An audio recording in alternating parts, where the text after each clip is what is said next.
Welcome to Insight Builder channel, open source enthusiasts, Python experts, and my dear friends. Demystifying Synapse server automation. Why learn to automate Matrix server? Before we start doing anything, understanding the purpose or the objective of that activity is very important. That will help you to complete the activity till the end. The reason why we might want to learn automating Matrix server is that you might want to integrate artificial intelligence models like ChatGPT or Google's Palm, etc. into your server, and you might want to give a different kind of a user experience. Next, you might want to collect the data, the messages, the users and their details inside your server, and you want to process it and create some kind of data visualization, provide some another kind of experience to your users. And also, third thing is you might want to save time from the routine processes inside your server. It could be like creating users, accepting invites, deleting the messages. There could be a lot of things. All these things you can do automatically and you can save time. In order to go into automation, first of all, you have to understand what are the activities that you can do inside the Matrix server. Why you have to understand this is, then only you can make your mind clear and start attacking the problem one by one. So there are three activities that we can do inside the Matrix server. The first activity is the authentication. Authentication is done most of the time automatically. These days, you don't even need to give the password. You don't need to even create a sign up and create your user account. All you need to do is a single sign-on process. You have to select your Google Gmail or your GitHub account, and the sign-in process is done. All this activity at the backend is taken care by the user interface, like Element user interface. You don't see or you don't even do any of the activities manually. But there is one more level of automation that you can do.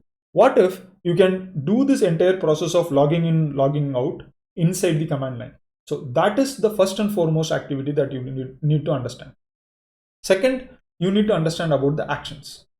Actions is like sending messages, creating rooms, inviting people to your rooms, getting the room information and the server information. All these things are actions. And the third is the callbacks. Callbacks can be thought of as the input to the user, that is you. Callbacks are like getting the invite or getting a message from another user. That is an input to you, right? You have to decide what kind of reply you are going to give to the message, whether you are going to accept the invite or you are going to reject it, whether you are going to join the room or not going to join the room. All these things are kind of a callback that you can process. What we are going to do next is, instead of directly jumping into the code and looking at it, I'm going to show you the three types of activity that you saw here as a demo. Let's dive in. What we are going to do is we are going to collect messages, we are going to send messages, we have to send invites and accept invites. We have to do all these things from the command line interface. Let's do all these things from the command line interface as I told. So the command line interface that I'll be using is this black screen that you're seeing here with all these green fonts. So the green font that you see here is the Ubuntu server prompt, and you can see the IP here. It's having a personal IP. This is this private IP is from the server itself, so you don't need to worry about this. Private IP will not be available for the public. You cannot directly connect to the server. But this server is where my Matrix home server is running currently. I have already registered a new user called as Demo9. What I'm going to do is I'm going to, first of all, start listening for new messages. In order to start listening for new messages, I have already written a script. I'll be showing you the script and explaining how the script works, etc. down the line in the same video. So stay tuned for that. But currently, I'm going to show you how this works. This messages _sync _script.py. This Python script I'm going to execute right now, and it will start the login process for Demo9. You see that it has logged in as user Demo9 on my server, and it has given a device ID also. it has already logged in. I did not do anything. All I had to do was type this command, type this Python, and give the script name. It has logged in and it is waiting for the messages to come. But before this user can get the messages, this user has to be invited by other users for starting the interaction, right? So next thing what we are going to do is we are going to make this particular user to accept invites automatically. That's the thing, right? You have to first of all accept the invites, or else the user cannot get any messages. So what the next script that I'm going to run is Python invite acceptor. This is another one script that I've written. You might be surprised if you look at the number of lines in the script. You will be actually surprised that it does a lot more things. So I'm going to execute this, and this is also going to wait right now. It will log in as demo 9. Again, you see it has logged in as demo 9 and it is going to wait. It is not doing anything else. It's continuously syncing with the server. Next, I'm going to go to one more prompt, and all these things are happening. So this step that I did for invite acceptor, this which I did for message syncing, all these things are happening from a local machine. This is not inside the server. The server is here. Inside the server, I only did one thing, that is registering the demo 9 user, nothing else. This is another one terminal that I opened in my local server, local Linux server. And here I am going to again go into the project location where I am having the scripts. And there, what I'm going to do right now is I'm going to invite demo 9. That is the user I am working on right now, right? This user is going to be invited by another one user called as demo 8. So this is the script that I'll be running, and even that invite process will be automated. So you'll be seeing that in a couple of minutes. Invite sender. So I'm going to send an invite, and in order to send the invite, right, you need to first of all tell which user is sending the invite. So in my case, the user is demo 8. So you don't need to give the complete username. You have to just give the demo 8 in this case. The moment I send it, the background script has already run and it has created the DM room with demo 9. You can see that here, right? And the room alias is also provided, and the room name, everything has been created. Now the demo 9 can start getting the messages from demo 8. Let us do one more invite also. So this time I'm going to use a different user called as demo 7.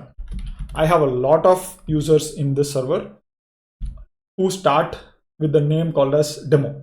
So in this way I can control myself easily.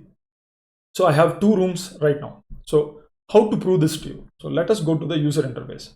Let us go to the web interface, and here I'm going to log in as demo 9. So you can see the username here. If you guys are new to Element IO and how to interact with the Element user interface, I have a separate discussion on Matrix server and Matrix home server, etc. You can get the complete detail in this playlist. So take a look at that, you will get an understanding.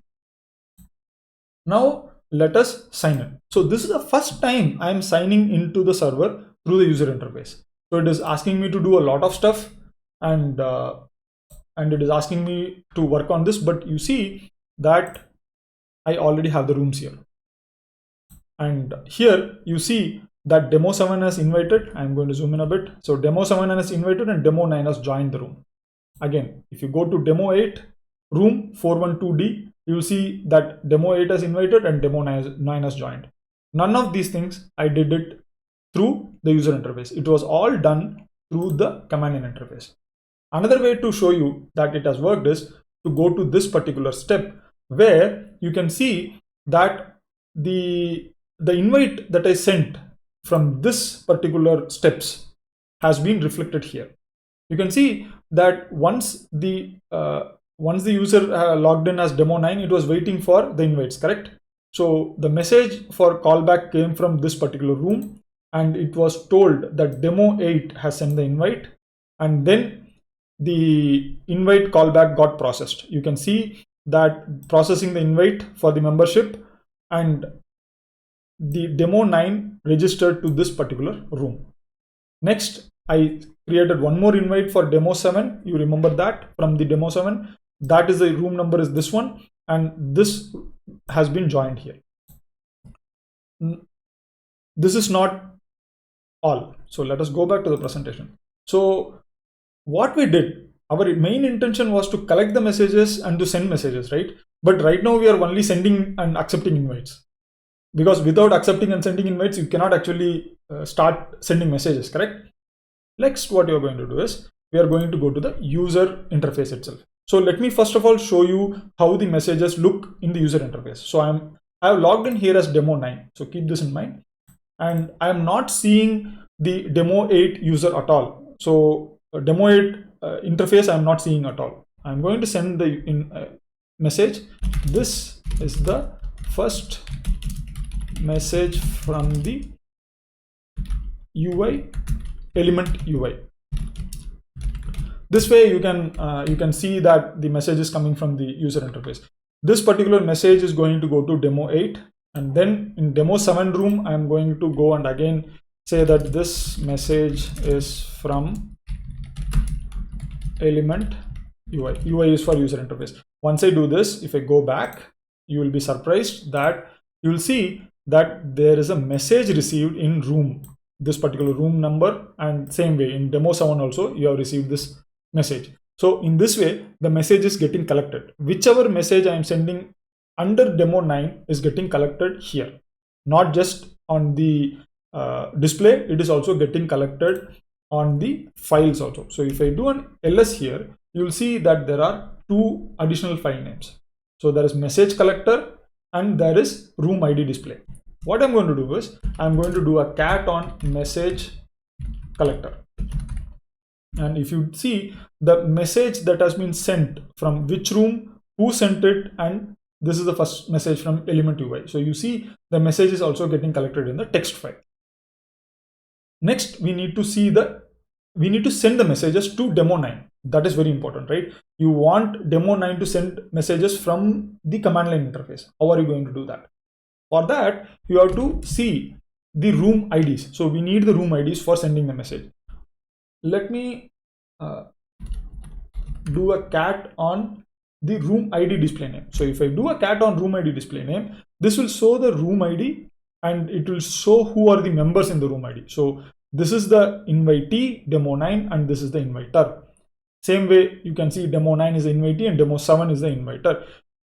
You can re-verify this ID. So for an example, if you take this ID, UJFUS, if you go to the user interface and if you go to room demo 7, go to the settings, go to advanced, you will see the same room ID here.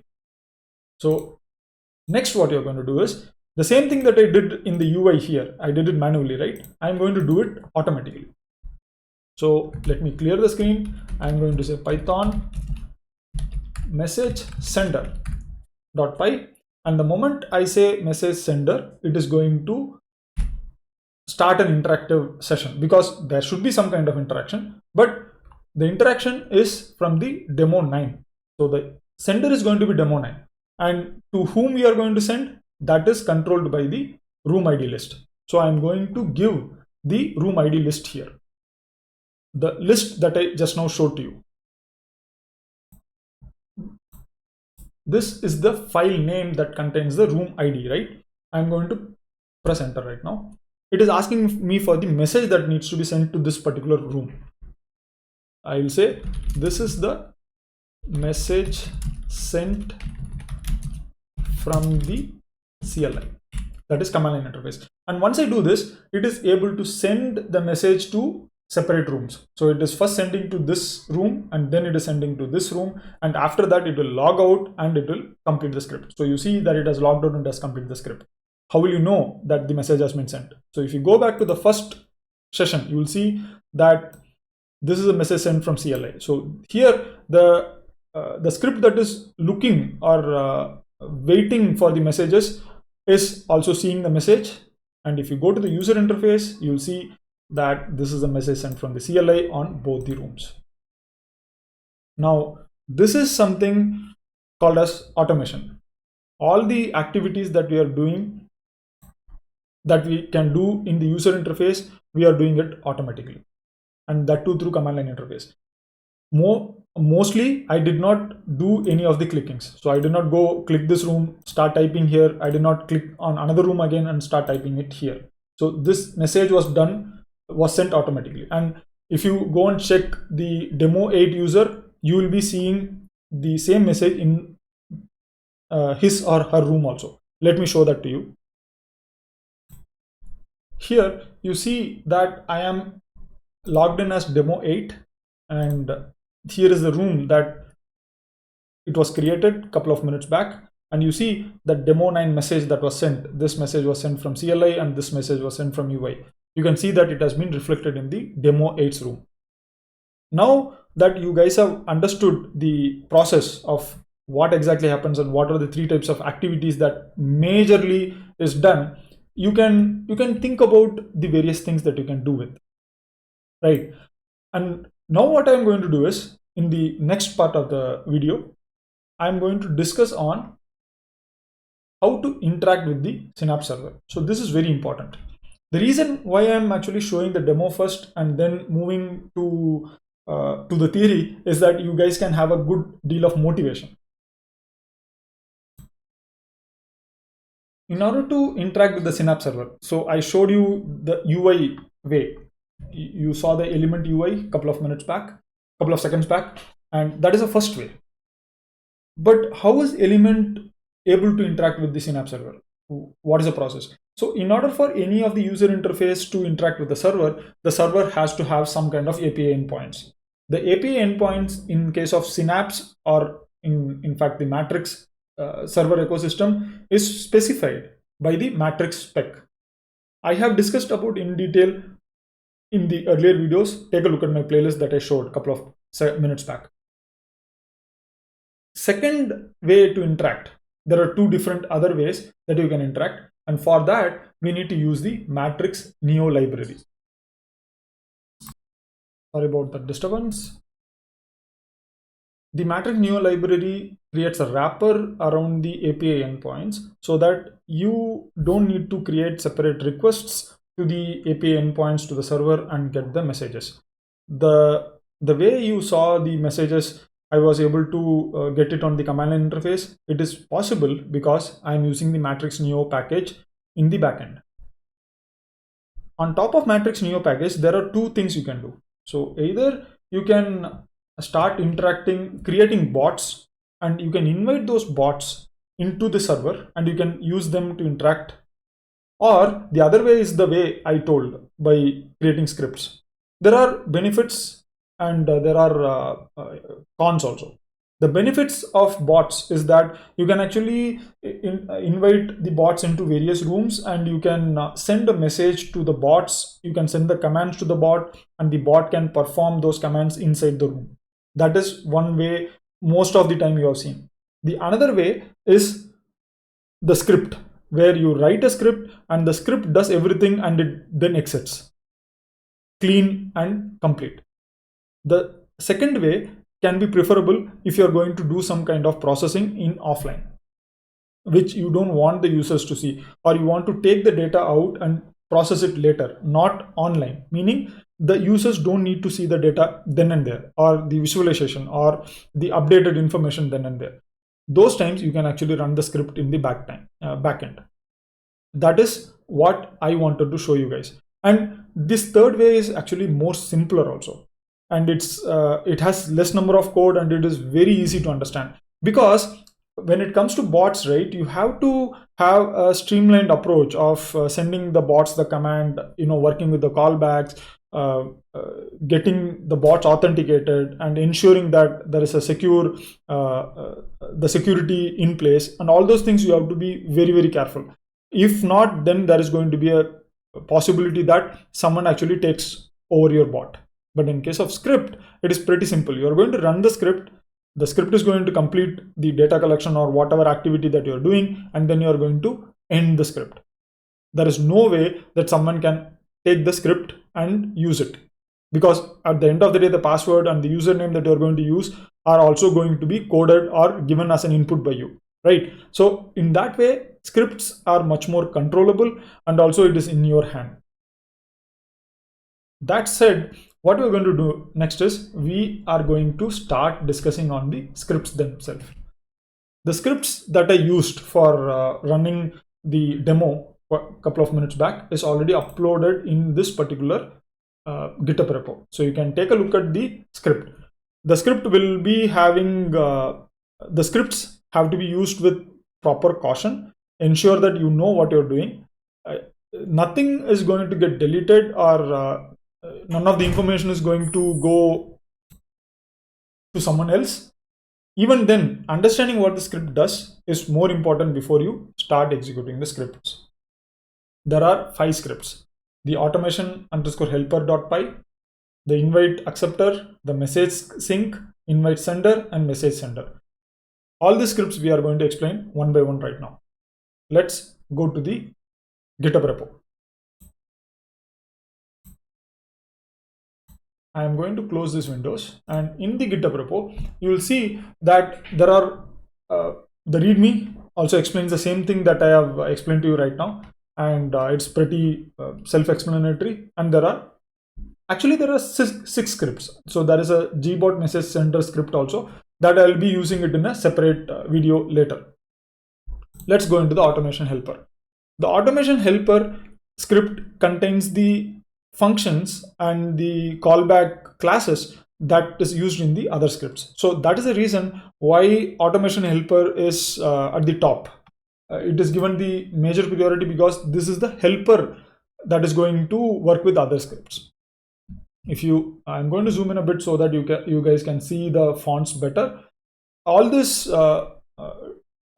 details, all the details that you're seeing here, it is available in the Matrix-Nio document also. So you can take a look at the Matrix-Nio documentation also, and you can review this particular code and you can use it as it is. As I already explained, even in the GitHub repo as well as in the presentation, the intention of this particular video is to introduce you how to write the scripts and how to use the scripts for automating Matrix-Synapse server. So these scripts are not meant for continuous logging in by multiple different users. It's for personal usage. So you are going to use it for your own personal time saving and doing some processing. It's not for other users. So that is the reason why I am explaining this to all of you. And once you actually create some scripts, if you update these scripts also, you can share it and the others can use it for their personal purpose. So that is also one thing. This particular repo is on Apache 2.0 license. So this is open source. You can modify it and you can use it for your own purposes. There is nothing stopping you. Moving forward. First function, you can see that these functions are having this async keyword. This async keyword means that these functions are asynchronous in nature. These functions have to be awaited in the async framework only. So I'll be showing it to you in the couple of minutes in the next script where I'll be using this particular function. So this is something that you need to be aware of. And next, in this particular message callback, the message callback is like if a particular room is going to receive a message, then this particular function will get called, or else this function is not going to be called. So this is not an action, this is a callback. You can see that in the function itself. And this particular function has the room and it has got an event. So most of the time the callbacks will have an event, because event is what triggers the callback in the first place. So the event will trigger it, the function will get the callback function will get the event as an argument, and using that event you can do some activities. Like in this case, I am using that event to get the username of the sender. I'm getting the room display name, and I am also getting the event body.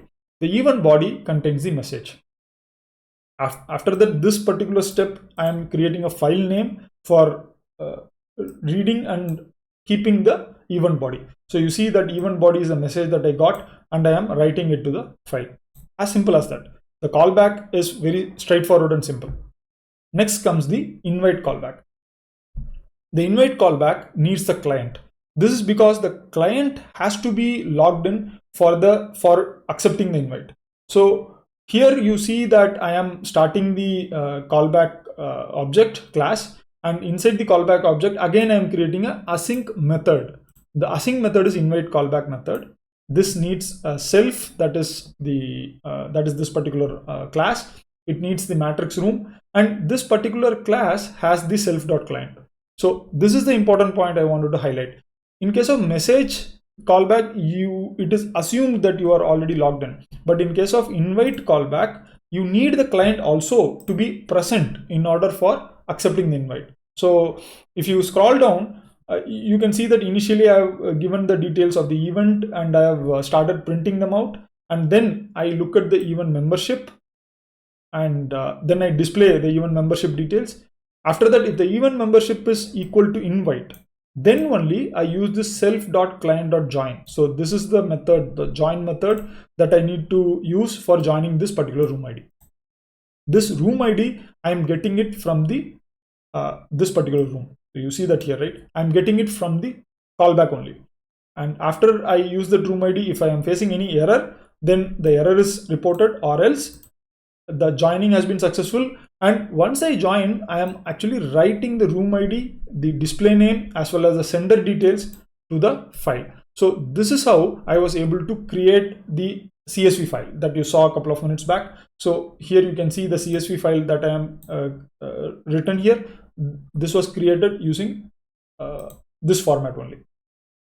Moving forward, these are the two callbacks that we used, correct? Next, we have the DM room DM create.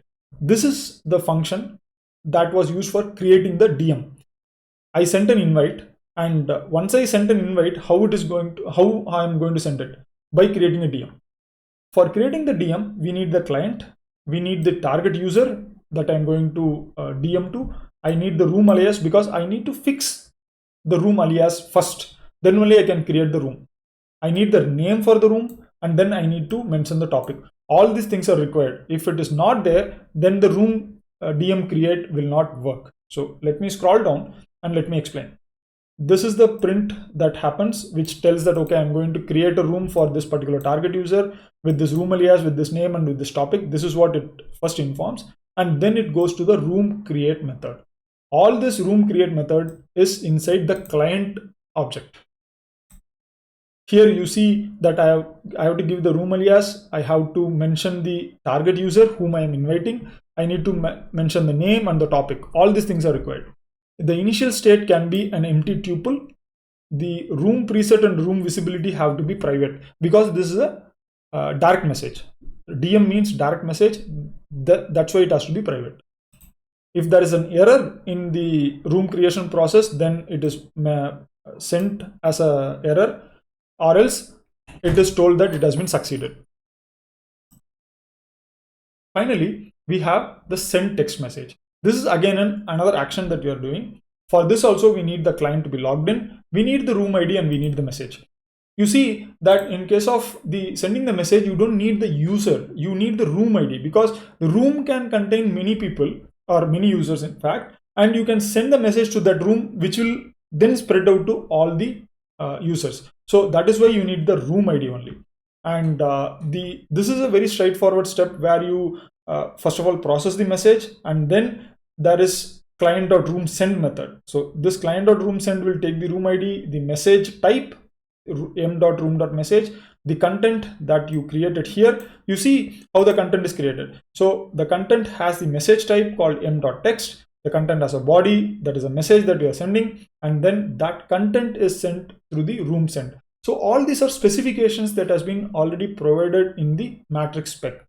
We have to follow that. If you don't send all these things in the appropriate fashion, then the room send will error out.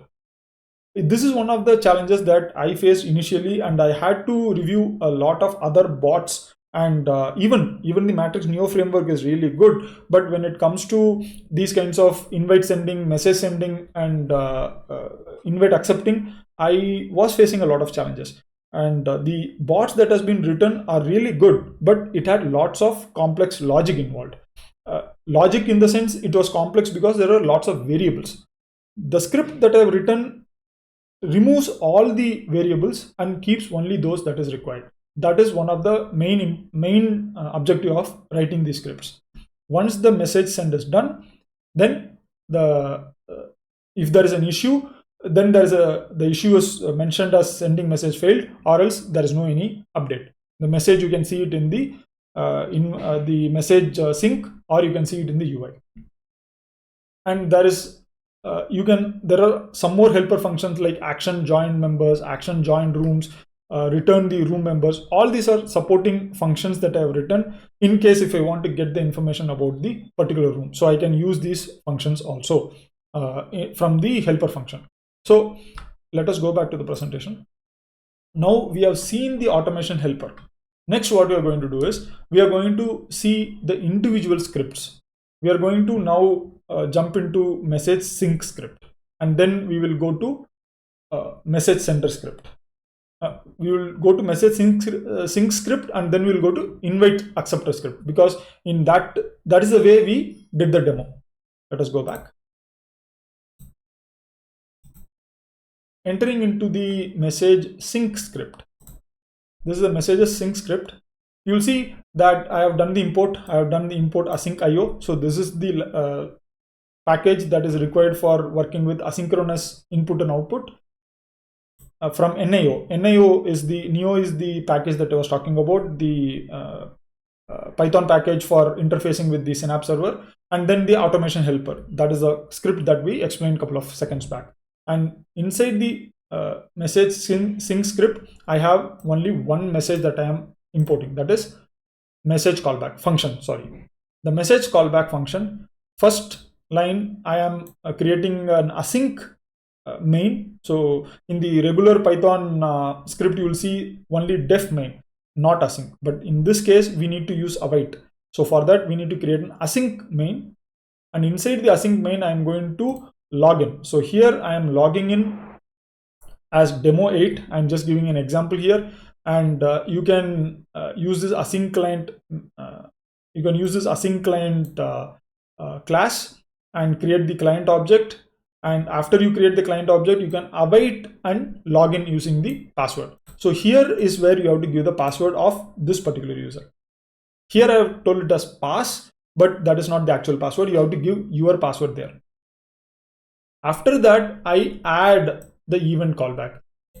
You remember, right? I was telling that message, whenever it is received in the server for a particular user, it's a callback. So I need to add the event callback for the messages that I'm going to receive. And the event callback time is room, event callback type is room message text. That also I need to mention. After that, I need to start this particular line. Basically, this line, client.sync forever timeout 30,000 milliseconds, basically tells to the server that this will keep on syncing with the server, meaning it will keep on pinging the home server, and it will see whether there has been any updates like messages, invites, or any changes in the server. So that is the purpose of this particular code. And after I write this simple 4-line function, I need to run this function, right? And for running the function, I need to use this async io.run, and inside the run, I need to call this main function. That is all you have to do. Once you do this, this particular script will keep on running until you terminate it by using keyboard interrupt. This will keep on running. This is the first message sync script. So let us go back. Next, we need to see the invite acceptor script. So let us go to invite acceptor script. This is again a callback related script. So that's why I'm completing the callbacks first. You can see the same process. I'm importing the necessary packages, and then again, there is only 4 lines. I'm going to first of all log in. I'm going to give the password. Here, I'm going to create a new object called as callback. And this callback, this callback, we have to use this callback, and we have to send this callback to the add event callback. And along with that, we need to send the invite event member class also. Once you do this, then the invite event member callback will be created, and then again you start the sync forever. So this particular script will sync, and it will start looking for the invite member event only. So this basically filters the various events that is happening inside the server, and it will look for that only. Once if such an invite event member happens, then immediately it will call this callback, the callback that you saw in this particular helper function. So let me actually open that also so that you guys can see what is happening. So it will go here. So once the invite event member event happens, then this particular callback object will be called, and this method will be initiated, and the event will be sent along with the room. All these things will happen immediately. So this invite member event contains the room, contains the necessary event details inside that itself. So you don't need to worry that, okay, how the callback is getting the room ID, how the callback is getting the event details. All this is taken care by this particular object. So understanding this took some time, but once you understand this particular line, and the other lines are very, very simple. Let us move back to the presentation for a second. So we have seen the invite acceptor and the message sync script. Next, what we are going to see is we have to see the message sender and the message invite sender script. So let us go to the GitHub repo, and we will go to the invite sender right now. So we have already seen the invite acceptor, so we will go to the invite sender. The invite sender is little different. Again, I'm doing all the imports here. Here I am also importing this UUID. So this is to get a random ID so that I can create the rooms, because I'm doing it automatically, right? Whenever something has to be automated, there has to be a way where you can differentiate between each session or each instance of the automation.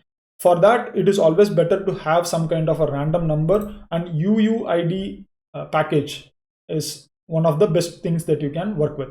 And also, when you're automating, you might want to stop the script for some time. So for that, we can use a sleep. I'm actually using this UUID here. I'll be showing you how. First and foremost, in order to invite, there should be some other user, right? In my case, I used demo 8 and demo 7, if you remember.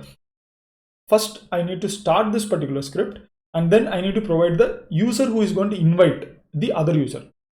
Here, the inviter is demo 7, and the invitee is the demo 9 in the demo that I did. I have to provide the user ID, that is demo 7, and once I provide the user ID internally gets updated.